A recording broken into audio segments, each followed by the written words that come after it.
বন্যার ৮ মাস না পেরোতেই ফের চোখ রাঙাচ্ছে ফেনী সীমান্তের ৩ নদী। কয়েকটি স্থানে ফাটল, পাবোর বিরুদ্ধে দুর্নীতির অভিযোগ।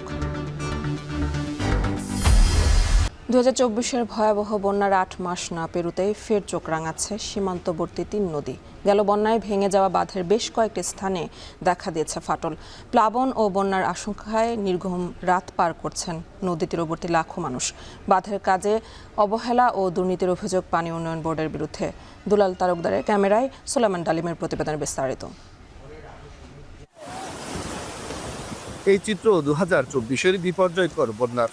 গেল বছর ভারতের উজানের ঢল ও বৃষ্টির পানির তোড়ে ফুলগাজীর বৈরাগপুরে কহুয়া নদীর এই স্থানটিতে ভাঙন দেখা দেয়। ভেসে যায় ঘরবাড়ি, হুমকির মুখে পড়ে বাসিন্দাদের সম্পদ ও জীবন। জলমগ্ন ছিল গ্রাম থেকে শহর, গোটা জনপদ। ভয়াবহ সেই দুর্যোগের ক্ষত এখনো কাটিয়ে উঠতে পারেনি ফেনীবাসী। বন্যার দীর্ঘদিন পেরিয়ে গেলেও এখনো শেষ হয়নি বাঁধের কাজ। জিও ব্যাগগুলো পড়ে আছে রাস্তার উপর। গেল কয়েকদিনের বৃষ্টিতেই নড়বড়ে ও ঝুঁকিপূর্ণ হয়ে পড়েছে পরশুরামের বল্লার মুখা সহ বাঁধের ফুলগাজী পরশুরাম অংশের আরো ৪১টি স্থান। কিন্তু বরাদ্দ হিসেবে যে কাজটা যেভাবে হওয়ার কথা সে কাজটা হয় নাই। আমরা দেখেছি এখানে পানি উন্নয়নের সবচেয়ে বড় গাফিলতি। আর যেখান থেকে মাটি আনার কথা, বালি আনার কথা, সেদিকে না আনে একেবারে বেড়িবাঁধের গোড়া থেকে এবং মাটি বা উত্তোলন এবং বালি উত্তোলনের কারণে আবার বেড়ির মধ্যে আগের বছর আবার দশে। ওনারা কি এমন কোন অনুমতি আছে যে নদীর ভিতরে থেকে মাটি কাটিয়ে বেড়িবাঁধ বান্ধার, আর অথবা মাটির যেখানে বাংলার মুখ থেকে মাটি নিয়ে ভাঙনাটা বাঁধে? নদী তীরবর্তীরা বলছেন মুহুরী কহুয়া সিলোনিয়া নদীর পুরো বাঁধটি নাজুক অবস্থায় রয়েছে। বর্ষা মৌসুমে নদীর পানির চাপে যে কোনো সময় এই বাঁধ ভেঙে যাওয়ার আশঙ্কা রয়েছে। আর তাই দ্রুত সময়ের মধ্যে বাঁধ নির্মাণ না হলে ঝুঁকির মধ্যে পড়বে প্রায় ৩০ থেকে ৪০ হাজার বাসিন্দা।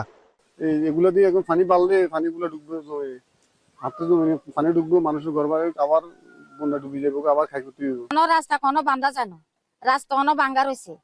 এখন আমরা পরিস্থিতি আমরা চলতে ফিরতে পারি না। ওটা বন্যা গেছে ১ বছর হয়ে গেছে, আপনার এই রাস্তা কোনো সংস্কার করতেছে না। আমাদের রাস্তাটা আমরা কিভাবে চলাচল করবো? নদীর পানি আবার বাড়তেছে, আপনারা একটু কাইন্ডলি দেখতেছেন।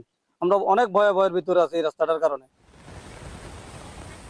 বাঁধের কাজে নয়-ছয় ও দুর্নীতির অভিযোগ উঠলেও ভিন্ন সুর পানি উন্নয়ন বোর্ডের।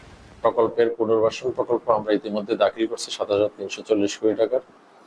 এই প্রকল্পটা পুনর্বাসন না হওয়ার আগ পর্যন্ত আমরা কখনোই এই ফুলগাজী পরশুরামের বন্যা নিয়ন্ত্রণের জন্য এখানকার দুর্ভোগ শেষ হবে না। একটু ভারী বন্যা হইলেই এখানে বাঁধ ভেঙে মানুষের দুর্ভোগ আসতে পারে।